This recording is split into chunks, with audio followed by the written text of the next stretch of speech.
C'est avec bonne humeur et plaisir que j'ai le plaisir justement de vous retrouver pour partager avec vous 52 minutes d'émission. L'émission c'est Club Média 7, un rendez-vous avec les professionnels des médias pour décrypter l'actualité de la semaine. Vous le savez, cette semaine, elle a été particulièrement riche. C'était la semaine de célébration du 59e anniversaire de l'accession du Bénin à l'indépendance. Cette semaine a connu également la visite du président de l'Inde, Ramnath Kovind, dans notre pays. Nous avons également eu le lancement de la phase pilote du projet ARCH, Assurance pour le renforcement du capital humain.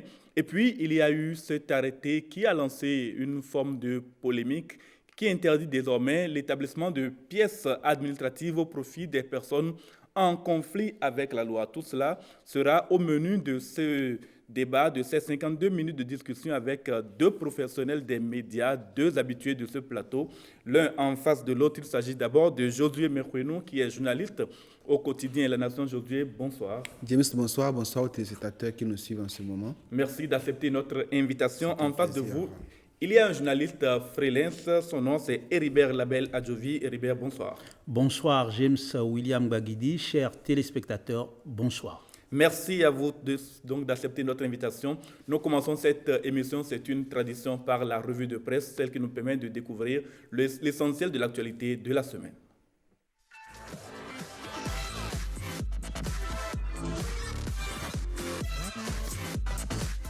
Bonsoir à toutes et à tous et bienvenue à la revue de presse hebdomadaire. La plus grande actualité de cette semaine est relative à la célébration des 59 ans de l'indépendance. Le quotidien de service public La Nation affiche en manchette un défilé réglé comme une note musicale. Le journal renseigne que pour les festivités officielles marquant cette célébration, la tradition n'a pas varié. Les événements sont demeurés les mêmes, mais il y avait plus de couleurs, plus d'ambiance, plus de prestance, le tout auréolé par une fierté d'être béninois exprimée par beaucoup d'invités et de curieux. Le matin parle d'une cérémonie riche dans la sobriété et la ponctualité. D'après le journal, comme l'année dernière, Cotonou a abrité les manifestations officielles et c'est le défilé militaire et paramilitaire qui aura retenu l'attention. À l'occasion, les unités de la police républicaine, les forces navales et aériennes, les pelotons des unités de l'armée de terre ont exécuté un défilé riche en couleurs. Le potentiel présent sur les lieux dénombre 2300 soldats de l'armée à avoir défilé à la place de l'Étoile Rouge, cela sur fond de belles parades. Et à fraternité de revenir sur cette célébration en titrant Talon et les Béninois. Le journal parle d'un souvenir mémorable, évoque le dépôt des gerbes à la place du souvenir en hommage aux personnes éteintes au nom de la nation. Le défilé militaire et paramilitaire placé cette année sous le thème « Les forces de défense et de sécurité agissent dans la cohésion pour la préservation de la paix et la sécurité », les impressions des personnalités et des autorités et sans oublier le discours du chef de l'État à l'occasion. Bénin Intelligent affiche les bonnes annonces de Talon. Ce journal écrit que dans un message succinct et à fort impact, le chef de l'État a opté pour la mise en œuvre de mesures sociales accrues en faveur des jeunes et des femmes. À ce propos, le potentiel révèle l'annonce du recrutement de 2000 jeunes chaque année et écrit Talon en combat contre le chômage chronique. Le Bénin, sous le régime de la rupture, pose des actes substantiels dans les domaines clés. Seul objectif, offrir aux populations le mieux-être afin de les sortir de la précarité. L'opinion aujourd'hui y voit une thérapie de choc pour réduire le chômage au Bénin. Le programme, selon le chef de l'État, va consister à recruter chaque année à la charge de l'État 2000 jeunes diplômés à placer dans des entreprises privées ou publiques sur une période de 2 ans avec l'espoir qu'ils sauront se rendre utiles et efficaces pour se faire recruter à l'issue de la période d'insertion ou alors qu'ils seront volés de leurs propres ailes dans l'auto-emploi. L'autre importante mesure annoncée par le chef de l'État est à la une du journal Les 4 vérités. La cagnotte allouée au microcrédit passe de 6 à 10 milliards de francs CFA. À en croire ce journal, le gouvernement a décidé de donner une plus grande envergure au programme de microcrédit aux plus pauvres.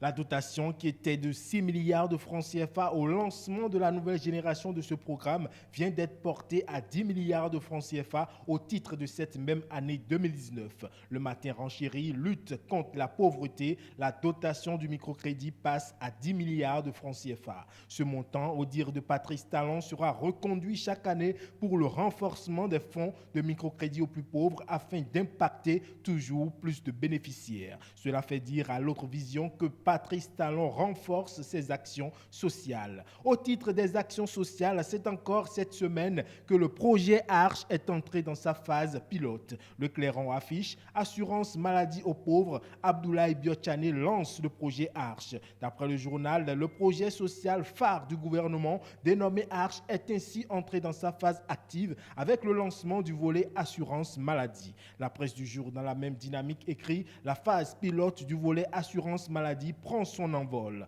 Cette phase pilote du projet Arche vise à tester le modèle d'assurance maladie retenu par le projet ainsi que son dispositif de mise en œuvre. Le journal Les Pharaons renchérit la phase pilote du volet assurance maladie lancée. Une phase qui consacre le démarrage de la délivrance des paquets de services prévus aux populations dans le cadre du projet Arche. L'événement précis affiche alors le gouvernement Talon active son projet social. Cette phase pilote sera conduite dans les zones sanitaires à Bomekalavi, Soava, Dassazoumen, Glazoué et Dougou, Kopargo, Wake. Elle va impacter environ 120 000 personnes et permettre de capter la diversité et les spécificités de comportement des populations cibles vis-à-vis des services de santé couverts par l'assurance maladie du projet Arche. L'autre sujet évoqué cette semaine est relatif aux retombées de la visite du président de l'Inde au Bénin. La Nation mentionne une ligne de crédit de 100 millions de dollars au profit du Bénin. Selon ce journal, plusieurs annonces ont été faites au terme du passage au palais de la Marina du président indien Ramnath Kovind. Mais le plus important est la volonté de ce pays de booster le développement du Bénin à travers une aide financière de 100 millions de dollars US. Best Info explique que c'est une bouffée financière supplémentaire pour le programme d'action du gouvernement, car les 100 millions de dollars US, soit environ 50 milliards de francs CFA, devront servir pour les projets prioritaires nationaux. Fraternité parle des retombées de cette visite et évoque des accords signés dans les domaines de la culture, défense, diplomatie, éducation, énergie, commerce numérique. Des accords portant sur le programme d'échange culturel mass-média, de la jeunesse et sport, sur la télémédecine et la télééducation, sur l'exemption mutuelle de l'obligation de visa pour les détenteurs de passeports diplomatiques officiels et de services, sur la coopération dans les domaines des crédits à l'exportation et d'assurance investissement.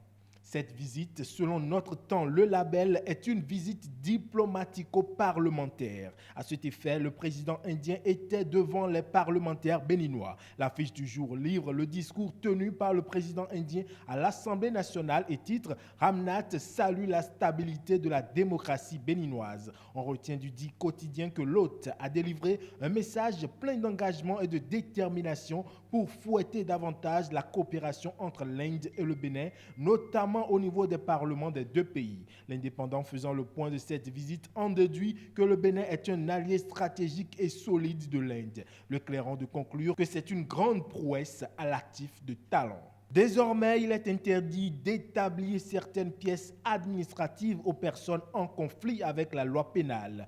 Le Télégramme donne l'information en manchette et signale que la décision émane de l'arrêté numéro 23 en date du 29 juillet 2019, signé du ministre de la Justice et de la Législation. Ainsi donc, le quotidien mentionne que les choses se compliquent pour les personnes en conflit avec la loi. Il s'agit de toute personne dont la comparution, l'audition ou l'interrogatoire est nécessaire pour les besoins d'enquête et qui ne défère pas à la convocation et à l'injonction de l'autorité. Le potentiel public l'intégralité des 323 recherchés par la justice. Et le meilleur ajoute que pour défaut de comparution et d'audition, les justiciables béninois en exil interdits d'établissement d'actes juridico-administratifs. On retient qu'au nombre des actes auxquels ils n'ont plus droit, il y a la carte nationale d'identité, le passeport, les extraits d'actes d'état civil, le bulletin numéro 3 du casier judiciaire, la carte de séjour et la carte consulaire. Et c'est là-dessus que se referme cette revue de presse. Ulvaeus Balogun, rendez-vous dimanche prochain.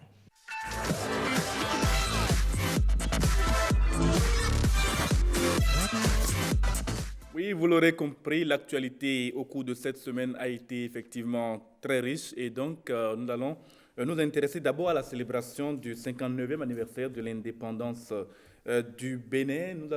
Vous savez, la veille, le chef de l'État a prononcé un discours dans lequel il a fait deux grandes annonces, l'augmentation de la cagnotte du microcrédit et les mesures pour l'emploi des jeunes. José Meruno, qu'est-ce que vous avez pensé de ce discours? Merci beaucoup, James. Je crois qu'il faut voir le discours d'abord sur le plan de la forme et du fond. Sur le plan de la forme, je pense qu'il n'y a pas matière à épiloguer. Elle reste fidèle à une certaine tradition de précision, de clarté, de simplicité dans le discours. Et je pense que ce qui est véritablement important pour nous, c'est le fond.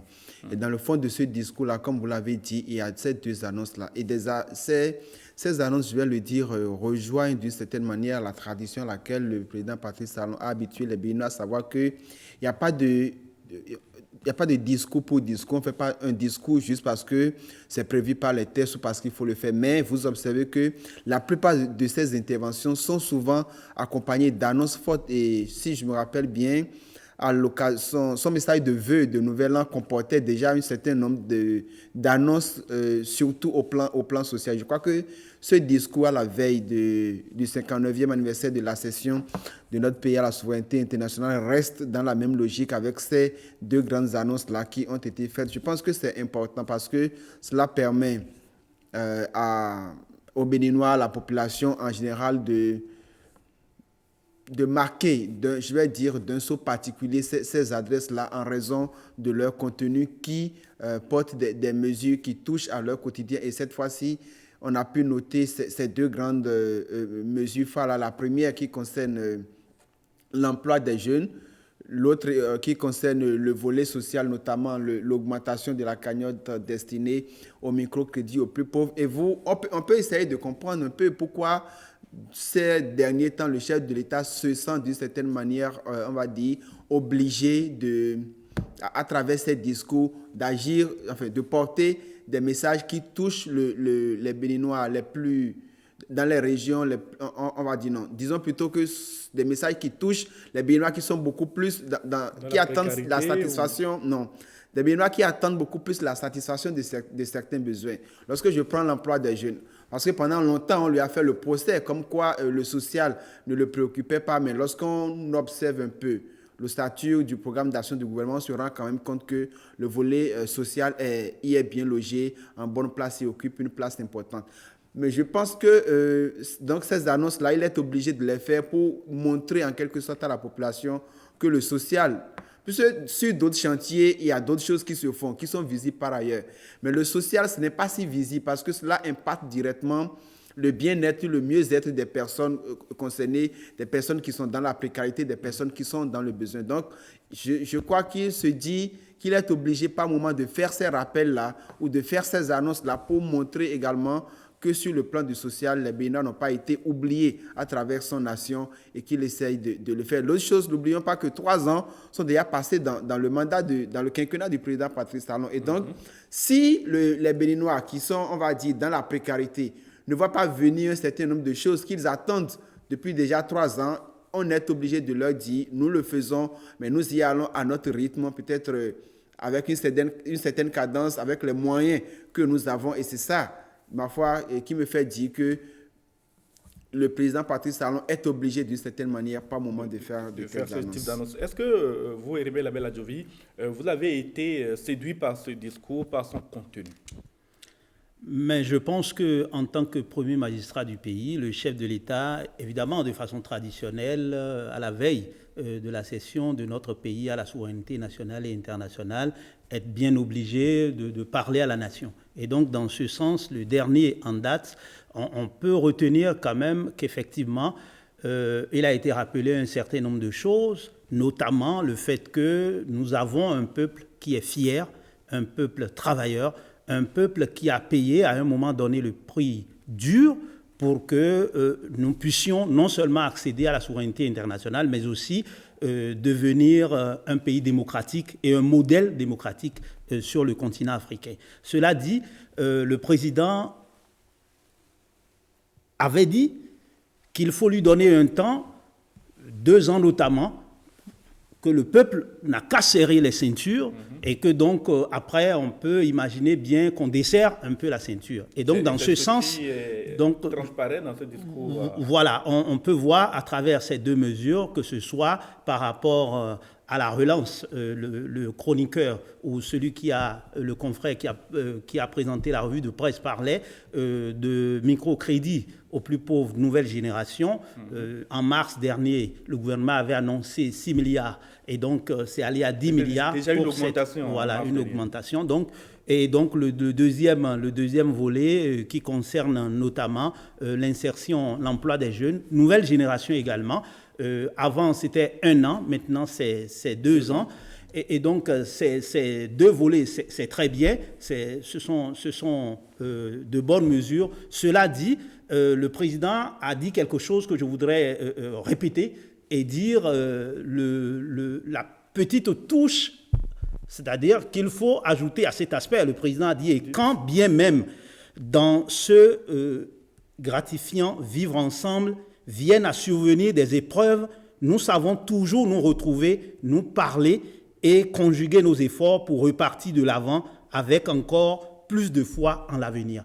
Et c'est à ce niveau que, effectivement, le président a raison d'évoquer cette partie, mais qu'en tant que citoyens, nous espérons qu'au-delà des mots, de la part des acteurs politiques, que ce soit de la mouvance présidentielle que de l'opposition, mais surtout du chef de l'État, qui est garant de l'intégrité de l'unité nationale, qu'il y ait un supplément d'initiative qui apaise le climat social parce qu'on a, qu'on le veuille ou non, même si ce n'est pas trop visible, un climat délétère sociopolitique. Et je pense que ce discours, si cela est suivi des faits, ça sera très apprécié de la part des populations de nos villes et de nos campagnes. Au-delà du discours, il y a donc eu ce défilé militaire qui était riche en couleurs, mais également qui était sobre. Ce 1er août, le chef de l'État donc, a présidé ce défilé militaire. Vous avez dû assister soit à la télévision, soit sur place aux événements. Qu'avez-vous pensé de ce qui a été fait, encore une fois, par donc, les forces de défense et de sécurité à l'occasion de ce défilé? Merci, James. Je voudrais reprendre les mots du président Bruno Abonsou, que j'ai eu le plaisir d'interviewer à la fin de ce défilé-là, pour dire que ce que nous avons eu le 1er août 2019, si nous devons faire en sorte, en tant que Béninois, de l'avoir tous les jours. Et je crois que s'il l'a dit, c'est parce qu'il y a plusieurs éléments qui permettent de le dire. D'abord, la ponctualité. Je passe sur le fait que le défilé ait pu démarrer à l'heure comme convenu, à 10h. Parce que c'était prévu que ça commence à 10h. À 10h00, le chef de l'État descendait du command-car pour faire, la revue des troupes et rejoindre la tribune officielle. Mais au-delà de ça, il faut également saluer la ponctualité avec laquelle les invités, les différentes personnalités attendues à ce défilé-là sont venus sur les lieux. Parce que par le passé, on a assisté à des... Cela a été imprimé certainement par la ponctualité même du chef de l'État. Du chef de l'État lui-même, parce qu'on sait que de la ponctualité, il en a fait une habitude depuis qu'il a pris les rênes du pouvoir. Et donc cela, je crois que ça commence petitement par rentrer dans les habitudes. Parce que n'oubliez pas que par le passé, on a assisté à des autorités qui ont été retournées ou refoulées, je vais dire, parce que sans doute le dispositif était déjà mis en place jusqu'à un certain niveau. On ne pouvait plus leur permettre de perturber la préséance des cérémonies. Cette fois-ci, on n'a pas eu ce genre de choses. Et je pense quand même que ça fait un certain nombre d'années que la ponctualité dans cette cérémonie-là commence par devenir tradition. Mais au-delà de la ponctualité, il faut saluer la sobriété, certes, du défilé, mais cette organisation, cette manière avec laquelle les forces de défense et de sécurité ont présenté les différents tableaux qu'ils devaient présenter à l'occasion, c'est assez beau. Et ce qui, je vais dire, m'a particulièrement séduit, c'est la tenue des enfants de troupe, les apprenants, les pensionnaires, je vais dire, du lycée, du Britannique militaire de Bemereke et du lycée militaire des jeunes filles, lycée Mathieu Kérékou. Cette manière-là d'habiller ces jeunes-là, à la fois, qui respectent à la fois la tradition militaire, mais également la culture béninoise, parce que les chapeaux qu'ils portaient, c'est du pain tissé du Bénin. c'est cousu de manière à laisser transparaître aussi bien un pan de la culture béninoise, donc parce que ça tendait un peu vers le traditionnel gobi, la coiffe qu'on connaît particulièrement au Porte-Novien, mais on pouvait également noter que ces chapeaux-là respectaient une certaine présence militaire. Donc, il y a ces éléments-là qui ont fait que c'était un beau défilé, sans oublier la maîtrise de l'art par ceux qui ont défilé. C'était assez beau, c'était des mouvements d'ensemble qui rythmaient bien, et je tiens également à saluer particulièrement l'adresse des deux fanfares qui étaient sur les lieux, qui ont su, et je crois que c'est des éléments qui ont fait que certainement beaucoup de personnes à la fin du défilé ne cessaient de répéter combien ils étaient fiers d'être béninois, combien il y a cette fierté-là autour de ce défilé, parce que vous avez noté qu'au bout des 90 minutes, il y a eu quasiment peut-être à une ou deux musiques près, il n'y a eu que des exécutions de répertoire de la musique béninoise, des artistes du nord au sud du pays, Saboura Danialou, Gégé Viké, Angélique Kidjo, Siba Franco Junior, et ainsi de suite. Donc, ça veut dire qu'on peut, on peut faire rien qu'avec les ingrédients qui sont les nôtres, on peut concocter quelque chose de beau, quelque chose d'agréable, quelque chose qui soit apprécié, non pas seulement par nous autres Béninois, mais également au-delà des frontières. Je pense que ces éléments-là mis ensemble font que ce défilé-là était quand même un spectacle assez beau, assez riche, assez agréable pour ceux qui ont pu le suivre. Alors, à l'issue du défilé, le chef d'État s'est offert, on peut dire, un bain de foule. Mais avant ce bain de foule, je vais dire populaire, il s'est rendu et s'est attardé auprès des autorités, des cultes endogènes, des chefs traditionnels. Comment avez-vous perçu ce rapprochement entre le chef de l'État et ses personnalités? Non, je pense que nous avons eu un beau défilé, comme toutes les fois, que ce soit au niveau de nos forces de sécurité et de défense, que ce soit par rapport au décor, comme en parlait mon vis-à-vis, mon co-débatteur. Cela, c'est très important. Et puis, comme vous le demandiez il y a un instant, le chef de l'État qui va non seulement vers les chefs traditionnels, mais également une partie de la foule qui était présente. Je pense que cela va du rapprochement entre le premier magistrat du pays, celui qui incarne l'unité nationale, et le peuple. Cela dit, on peut quand même noter qu'on souhaite mieux. On peut quand même noter qu'on souhaite mieux, parce qu'il ne faut pas avoir peur des mots simples. Au même moment qu'on a eu un beau défilé militaire et paramilitaire, ça ne nous échappe pas que c'est quand même de notre pays qu'il s'agit, et que dans ce sens, nos forces de sécurité et de défense, j'espère qu'à travers ce défilé, ont retrouvé encore de leur superbe, parce que, qu'on le veuille ou non, le moral de la troupe, d'une certaine manière, il n'y a pas de cela si longtemps, a été un peu touché. Et donc, je souhaite... Vous dites? À quoi faites-vous allusion? Mais je fais allusion à ce que nos forces de défense et de sécurité ont été bien obligées de faire face au peuple à un moment donné, au lendemain des législatives dernières. Et donc, c'est quelque chose auquel nous ne sommes pas habitués. Mais lorsque, évidemment, il y a une situation critique, les forces de sécurité et de défense sont bien obligées alors de jouer leur rôle. Et donc, dans ce sens, cette friction, d'une certaine manière, il doit y avoir un travail qui doit se renforcer.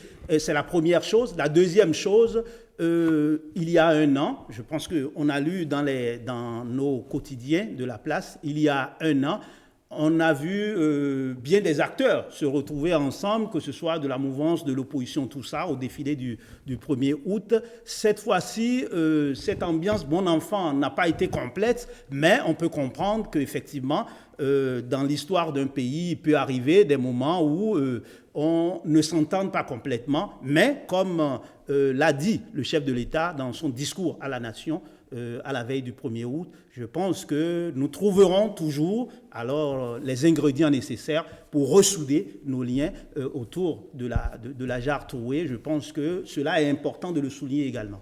Alors, pour finir avec la cérémonie du 1er août et le 1er août en général, ce bain de foule, cette annonce du chef de l'État, est-ce que ça vous laisse penser que 2021 est déjà plus proche qu'on ne peut l'imaginer? Non, c'est difficile de lier ce bain de foule à 2021.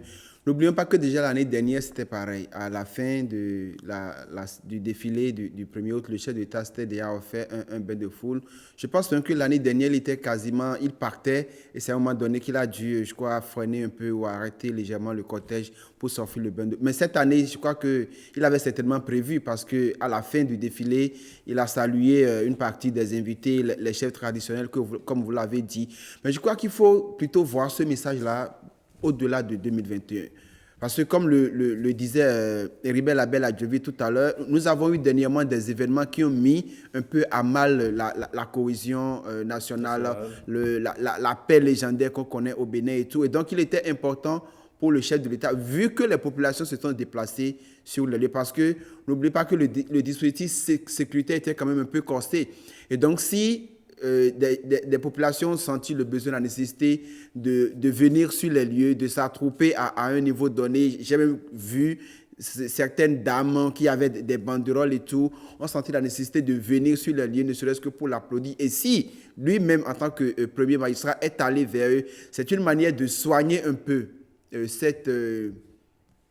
ce désamour qu'il y a eu il y a quelques mois entre la population, on va dire, c'était peut-être pas forcément lui, mais d'une certaine manière, c'est quand même lui le premier, il est le premier des Béninois, donc on voit forcément d'abord à travers lui tout ce qui s'est passé. Donc, c'était certainement, et le cadre, je dirais que le cadre n'était pas mal choisi, c'est quand même le 59e anniversaire de la cession de notre pays à la souveraineté nationale et internationale. Donc, c'est un moment de grande cohésion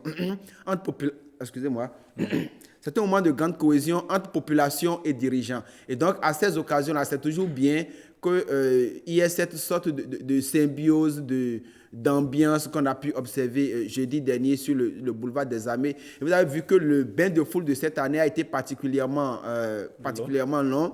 Beaucoup de ceux qui étaient là tenaient à témoigner d'une certaine manière leur attachement au chef de l'État. Lui également, je l'ai vu, excusez-moi d'utiliser ce mot-là, un peu emballé par cette ferveur-là qu'il y avait, par tout ce beau monde-là qui s'est déplacé, fanfare, ça chantait, ça dansait, ça applaudissait. J'ai vu que le spectacle a été aimé par lui. Et une fois de plus, je dis qu'on doit faire en sorte que ce genre de choses, ce genre de spectacle, ce genre d'union, de symbiose, d'harmonie, deviennent une pratique quotidienne, qu'on puisse sentir à tout moment cette symbiose-là entre population et autorité.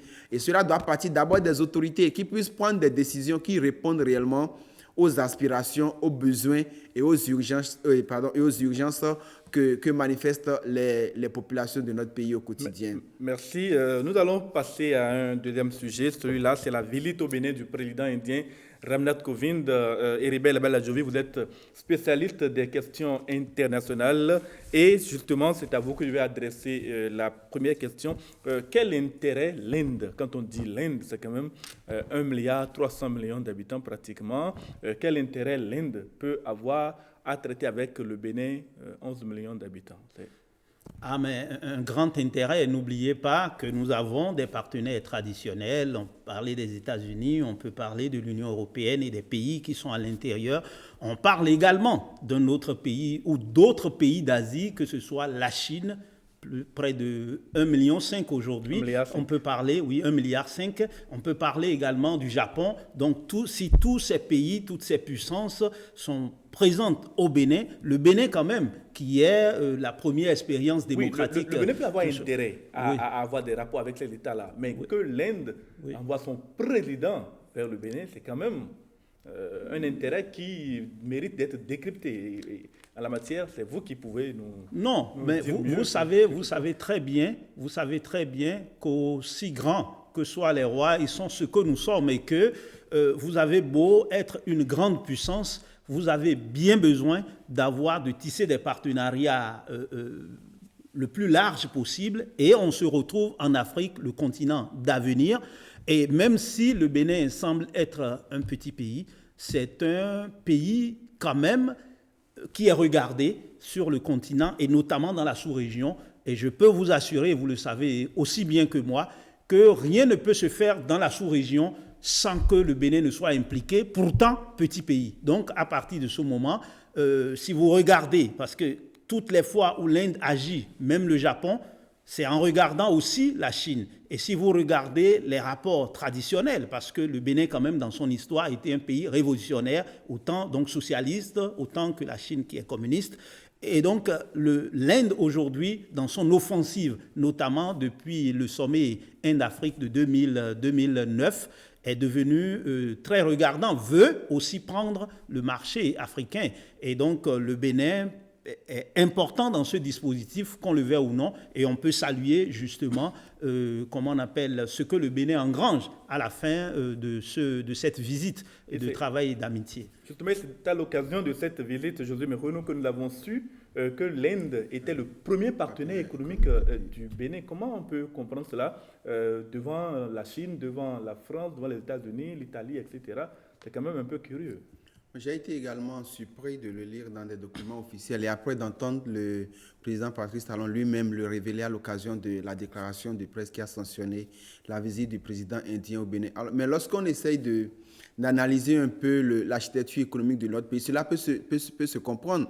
Vous savez, les Indiens sont quasiment présents dans presque tous les secteurs économiques de notre pays. Les tissus, les médicaments, la construction, dans une certaine mesure les infrastructures également. Donc je pense que c'est vrai qu'on ne le sent peut-être pas au quotidien, mais lorsqu'on en vient à se rendre compte, le secteur anacarde et bien d'autres. Donc vous voyez, c'est des secteurs sur lesquels peut-être l'attention n'est pas focalisée au quotidien, mais des secteurs dans lesquels des opérateurs économiques indiens sont fortement présents dans notre pays. Et c'est ça qui fait qu'au finish, l'Inde, depuis, je crois, 2017, est le premier partenaire économique du Bénin. C'est vrai que cela peut faire tic, mais malheureusement, c'est la réalité. Et on comprend alors pourquoi le président indien est obligé de venir dans un pays comme le Bénin, qui quand même ne représente pas rien en termes d'investissement pour son pays. Mais au-delà de ça, comme le disait Heribert Abel Adjovi tout à l'heure, le Bénin est forcément un pays stratégique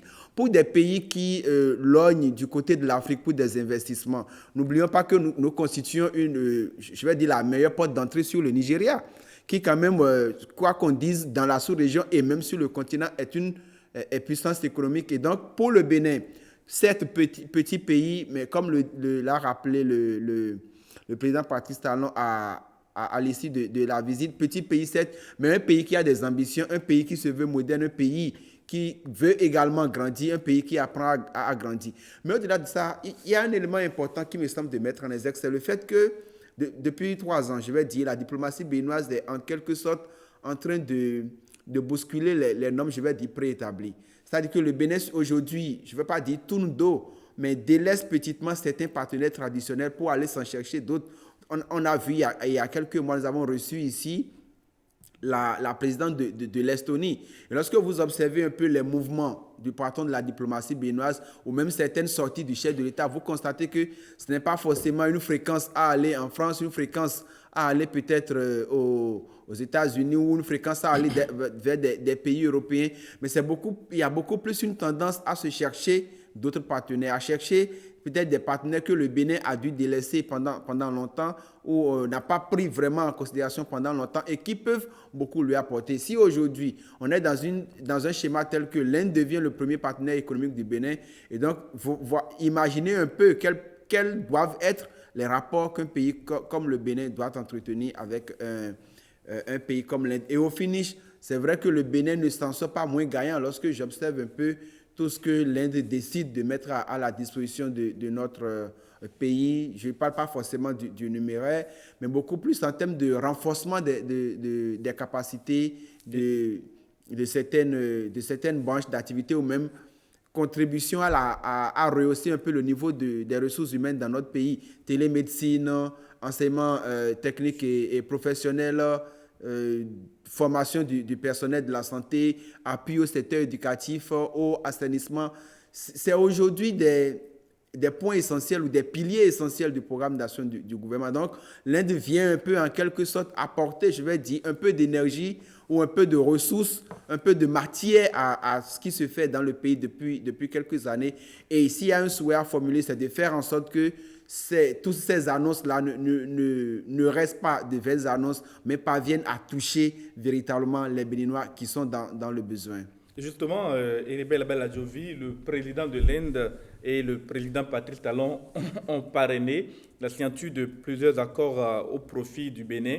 Et la plus grande annonce, c'est la mise à disposition de notre pays d'une ligne de crédit de 100 millions de dollars, ce n'est quand même pas rien pour notre pays.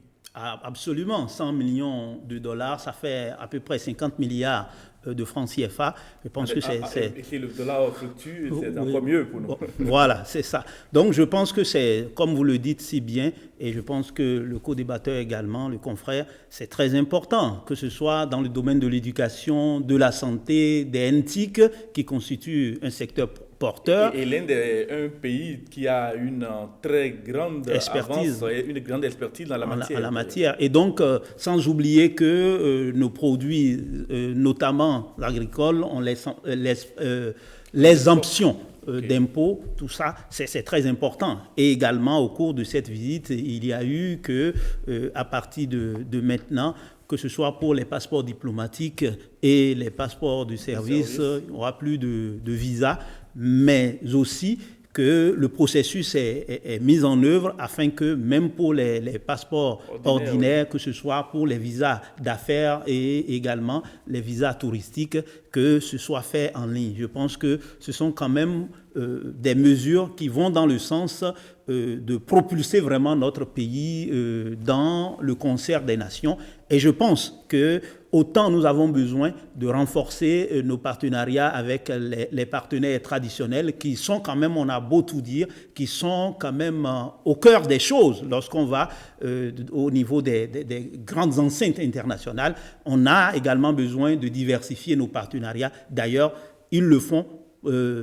Elles le font, ces grandes puissances. Pourquoi nous n'allons pas le faire? Je pense qu'il faut diversifier ces partenariats et surtout, je pense que des pays comme l'Inde, d'autres, des dragons d'Asie comme le Japon, la Chine, mais aussi d'autres pays d'Amérique latine et autres, sont des pays qui ont des réalités qui se rapprochent beaucoup plus de nous et qui ont eu des difficultés face aux mêmes grandes puissances. Donc, ces puissances intermédiaires peuvent mieux nous comprendre et je pense qu'on a besoin d'avoir cet équilibre-là et je crois même que c'est l'équilibre qui fait le monde. Je reste avec vous, Heribert Labelle-Adjovi, pour vous interroger sur cette signature du soutien du Bénin à l'entrée de l'Inde au Conseil de sécurité des Nations Unies en tant que pays membre permanent.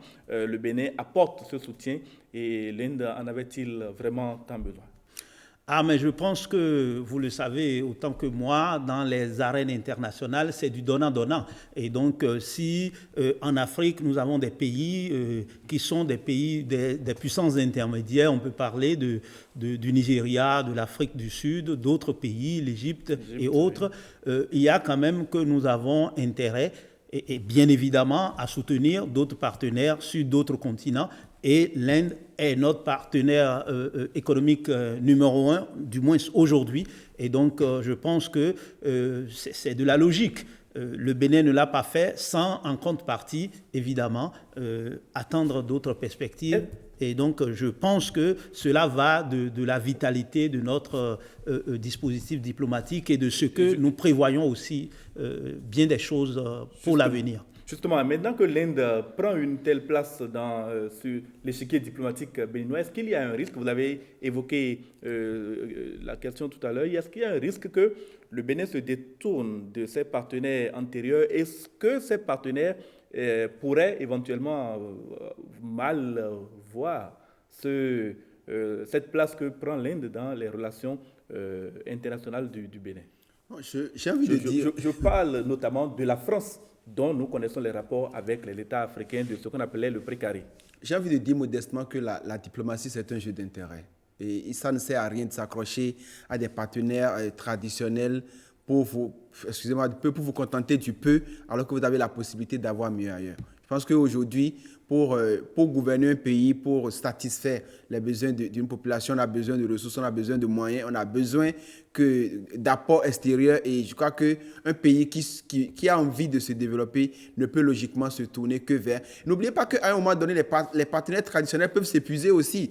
Il n'est pas dit que ces partenariats-là sont préétablis pour la vie. Et à un moment donné, d'une manière ou d'une autre, il faut que ce soit plus dynamique. Il faut que ce soit plus dynamique. Donc, quand vous avez des besoins et que le partenaire que vous avez avez en face de vous n'est pas en mesure de les apporter, vous ne croisez pas les bras sous prétexte que c'est un partenaire traditionnel, donc il faut s'en contenter. Bien au contraire, vous allez chercher ailleurs, vous tapez à d'autres portes. Et je pense que c'est ce que la diplomatie béninoise est en train de faire depuis quelques années. Sortir un peu du précaré et aller vers d'autres partenariats, en chercher d'autres. Si tant est qu'avec ces nouveaux partenaires que nous avons, nous avons satisfaction, nous parvenons à satisfaire. Et puis n'oubliez pas que ces partenaires traditionnels dont nous parlons là, il n'est pas dit que forcément ils peuvent nous apporter tout ce dont nous avons besoin. Aujourd'hui, c'est une évidence de cristal que l'Inde, par exemple, a de très bons ingénieurs, a également de l'expertise dans bien d'autres domaines et peut apporter du soutien au Bénin. Alors, si nous avons besoin de ces choses-là, nous qui ne sommes qu'un petit pays, qui aspirons au développement, et que nous ne pouvons pas avoir le meilleur avec les partenaires traditionnels, je pense que la chose la plus simple à faire, c'est de taper à d'autres portes. Et tant que ces portes-là nous sont ouvertes, je pense qu'il faut y foncer.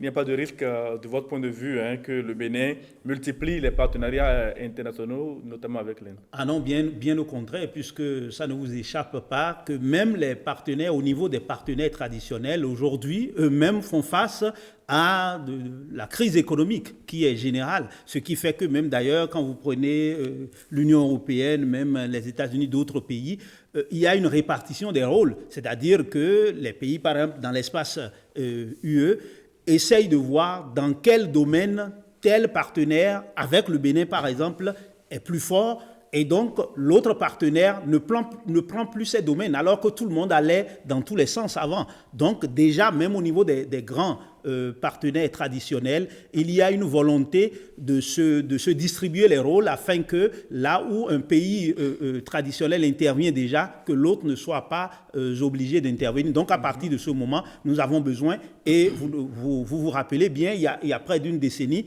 on a été obligé, que ce soit pour les questions d'infrastructures routières, ferroviaires et autres, et même éducatifs, on a été bien obligé de faire appel. D'autres partenaires ont été très importants pour nous, notamment, je pense à la Chine, je pense au Japon et autres, au moment où vraiment les partenaires traditionnels, qui ont beau être puissance, faisaient face, et ce n'est pas fini, à une crise économique aiguë, donc même à la tension sociale à l'intérieur de leur territoire, dont nous avons bien besoin de diversifier les partenariats. Il ne faut pas avoir peur d'y aller, il faut le faire tout en maintenant, bien évidemment, les relations avec nos partenaires traditionnels. En tout cas, la diplomatie béninoise ne montre pas de fébrilité en la matière et le Bénin développe de plus en plus de partenariats extérieurs. C'est une chose à saluer. Et nous allons maintenant passer à un autre sujet, c'est l'interdiction de l'établissement de certaines pièces administratives au profit de personnes en conflit avec la loi. Tout de go, je vous pose la question, est-ce que vous avez trouvé cette interdiction pertinente, Josué? Oui, on peut dire qu'elle est pertinente parce que, vous savez, lorsque vous êtes une personne en conflit avec la loi, excusez-moi du peu, vous n'êtes plus un citoyen normal. Vous perdez, il y a forcément des droits que vous ne pouvez plus avoir parce que vous avez des difficultés avec la justice, peut-être en attendant qu'on établisse votre culpabilité ou non. Forcément, vous perdez certains droits. Mais je pense que ce n'est pas une mesure dont on peut être fier. Je dirais qu'on ne peut que se sentir... déçu, gêné et frustré de savoir que des Béninois comme nous n'ont pas la possibilité de se faire établir le passeport, la carte nationale d'identité, des titres de séjour et d'autres pièces administratives. Comment en est-on arrivé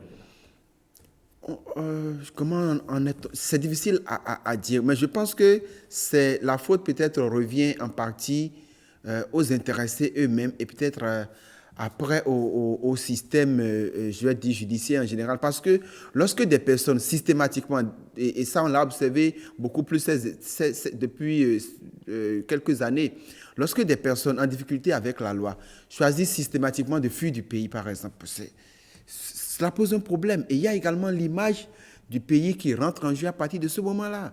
C'est à croire que le Bénin, pays démocratique par excellence, ne l'est plus vraiment. Donc, nous avons à nous poser des questions pour nous demander qu'est-ce qui se passe, ou qu'est-ce qui ne va pas, ou qu'est-ce qui nous arrive voir à quel niveau il faut corriger ce qui doit être corrigé. Et je vous le dis, ça laisse carrément... Ça laisse des frissons de savoir que des Béninois comme nous, et je me demande comment est-ce qu'ils vont s'en sortir, ces personnes-là. Parce que c'est quand même, c'est pas une, deux, trois personnes. La liste, on peut la consulter sur le site. C'est important. Et tout ça, c'est rien que des Béninois. Et vous voyez, toutes les pièces qu'on ne peut pas leur délivrer sont citées. Et il y en a parmi eux qui ne sont même pas dans le pays.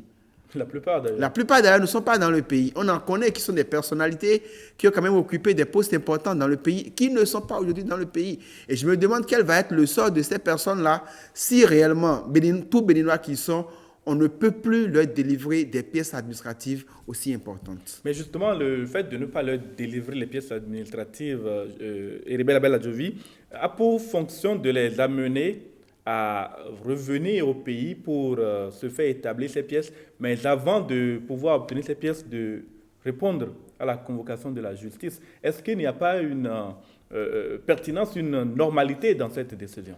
Mais James William Baguidi, je serais d'accord avec vous si c'était juste ceux qui se sont retrouvés à l'extérieur qui étaient sur la liste. Ce n'est pas le cas. Vous avez parlé de plus de 300 et quelques personnes ou personnalités. Et puis, 2 ministres, le ministre de la Justice et le ministre de l'Intérieur, ont été amenés à poser un tel acte. Ça voudra dire que c'est une mesure de rétention supplémentaire. Il est bien précisé que ce sont des personnes qui ne se sont pas rendues à la convocation, qui n'ont pas déféré à la convocation de la justice. James William Baguidi, je pense que, comme le reconnaissait mon vis-à-vis, mon co-débatteur, il se pose un problème. Il se pose un problème parce que il y a quand même la présomption d'innocence, première chose. Et deuxièmement, je pense que je ne veux pas dire que c'est en contradiction avec ce que je venais de dire ou de citer de la part du chef de l'État par rapport au climat socio-politique, mais une fois encore, comme c'est une longue liste où il n'y a pas que ceux qui sont à l'étranger, je suis un peu perplexe. De toutes les façons, je trouve que le fait qu'on en ait allé jusque-là, certains pourraient interpréter cela comme, par exemple, à un moment donné, par rapport aux partis politiques de l'opposition, qui n'existent plus aujourd'hui, jusqu'à ce qu'il n'ait le certificat de conformité et autres. On a demandé à ce que ceux qui ont des conflits avec la loi ne soient pas au niveau de ces partis politiques, en tout cas des responsables. Et il semble que ces partis ne veulent pas se conformer à cette disposition. Certains pourraient bien penser que vous ne voulez pas vous conformer, vous ne voulez pas enlever ces personnes de vos listes, alors par cette décision, puisque ces personnes ne peuvent pas apporter les preuves de ce qu'ils sont éligibles ou ils peuvent vraiment faire partie de ces bureaux-là, puisque s'ils ne peuvent pas avoir leur extrait d'acte de naissance, s'ils ne peuvent pas prendre un certain nombre de documents officiels, ils ne peuvent pas faire partie de ces listes. Donc, certains peuvent dire que cela vise, d'une manière ou d'une autre, à forcer ces partis politiques. Attendez, James William Baguidi. Certains peuvent penser que cela vise à forcer ces partis politiques à se conformer, mais sans ces personnalités dont on n'en a pas besoin. Deuxième chose, alors, on pourrait également dire, et là c'est de façon générale, le Bénin est quand même la première expérience démocratique. Et le chef de l'État, même dans le cadre des élections législatives passées, avait vraiment souhaité que la compétition ait lieu et que vraiment on ait la même émulation qu'autrefois. Et on pourrait également se dire, tout cela avec tout ce qui se passe dans le pays et le climat sociopolitique quasi délétère, ce genre de décision, si ça se multipliait, on se demande si nous n'allons pas dans le gouffre. Cela dit, j'espère qu'au-delà de ce papier... Avant d'en venir à vos espérances, nous allons revenir sur une partie de vos observations. Est-ce que quand quelqu'un est en difficulté avec la loi, en tout cas il est en contradiction avec la justice, et qu'il refuse de déférer à la convocation, et qu'il peut utiliser des pièces des pièces administratives pour voyager, est-ce que le fait de le priver de ces pièces n'est pas le moyen de le contraindre à répondre devant la justice pour établir définitivement son innocence ou éventuellement sa culpabilité et en finir avec le problème judiciaire qui se pose sur sa personne.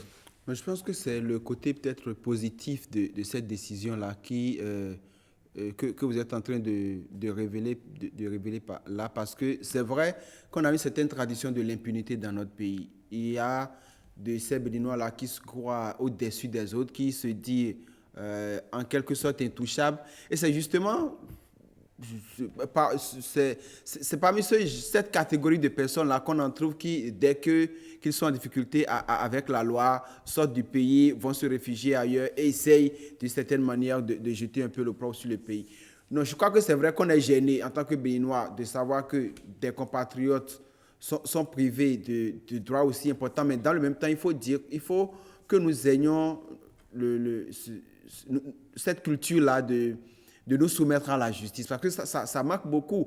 Et c'est peut-être l'avantage de cette décision-là, à savoir qu'il y aurait plus de Béninois qui se sentent supérieurs à d'autres parce qu'on a peut-être plus de moyens, ou parce qu'on a occupé certaines fonctions, ou parce que. Donc, tout le monde, c'est une manière d'obliger ou de contraindre, entre griffes, ces personnes-là qui pensent ou qui semblent échapper à la justice. C'est une manière de les contraindre à venir répondre des faits qui leur sont reprochés. Et je crois savoir que la présomption d'innocence existe.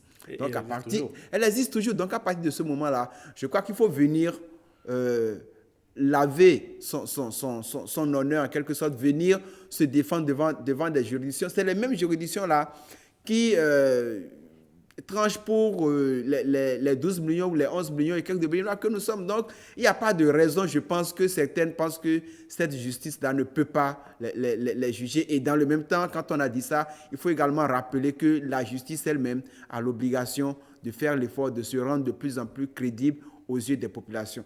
Tant que ce ne serait pas le cas, ça va être difficile pour des personnes de venir en toute confiance, de venir librement pour dire « je viens me soumettre à la justice de mon pays pour être écouté ou pour me défendre par rapport à tel autre fait qui m'est reproché. » Nous n'avons plus que quelques secondes dans cette émission. Le projet Arche, nous n'allons pas pouvoir en parler, mais vous aviez des espérances par rapport à cet arrêté qui a été pris, l'espérance que, en dépit de cet arrêté, sans doute, que la justice pourrait être dite et que l'honneur de ceux qui sont concernés pourrait être lavé et ils pourront de nouveau obtenir sans difficulté leurs pièces administratives. Oui, même si au-delà de cela, il y a quand même, lorsque des citoyens sont amenés à fuir d'un pays, il y a quand même bien des mécanismes, y compris le mandat d'arrêt international, parce que vous comprenez bien que d'autres pourraient alléguer de ce dont mon co-débatteur parlait, de ce que, oui, je veux bien être présent et répondre de ce dont on m'accuse, mais je ne suis pas certain